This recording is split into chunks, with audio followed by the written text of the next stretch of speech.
హృదయంలో కపటం ఉంచుకొని, సహోదరులపై క్రోధం ఉంచుకొని, రకరకాల ధనాపేక్ష లాంటి ఎన్నో మోహాలను, ఎన్నో కోరికలను హృదయంలో దాచుకొని, హృదయంలో పాపాన్ని కప్పుకొని పైకి నువ్వు ఎన్ని ప్రార్థనలు చేస్తే ఏంటి, మనం ఎన్ని ప్రార్థనలు చేస్తే ఏంటండి, అసలు ఆయనకు నచ్చదండి.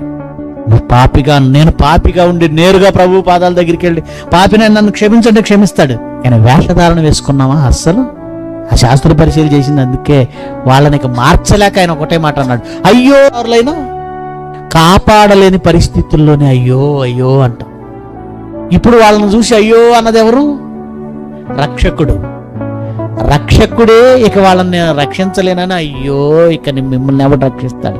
రక్షకుడే చేతులు ఎత్తేసాడు. అయ్యో వేషధారులైనా, వ్యభిచారమందు పట్టబడిన స్త్రీనైనా క్షమించి రక్షించాడు, కానీ వేషధారణతో హృదయంలో పాపం కప్పుకున్న వాడిని దేవుడు అయ్యో మిమ్మల్ని ఎవడు కాపాడుతాడు? కనుక ప్రేమైన దేవుని పిల్లలారా, దేవుడికి కావలసిన పైవేషం కాదు. ఈరోజు ప్రపంచంలో జరుగుతున్న భక్తి అంతా వేషం, మోసం. కానీ దేవుడికి కావాల్సింది నీ హృదయ శుద్ధి. నీ హృదయం కావాలి. నీ మనసు ఎలా ఉంది, నీ హృదయం ఎలా ఉంది, నువ్వెలా ఉన్నావు, నీ పవిత్రత ఎలా ఉంది. పవిత్రత లేకుండా ఎవడును ప్రభువును చూడడు. హృదయ శుద్ధి లేకుండా ఎవడు దేవుణ్ణి చూడలేడు. గనుక మనం అలా ఉందామండి, ట్రై చేద్దామండి.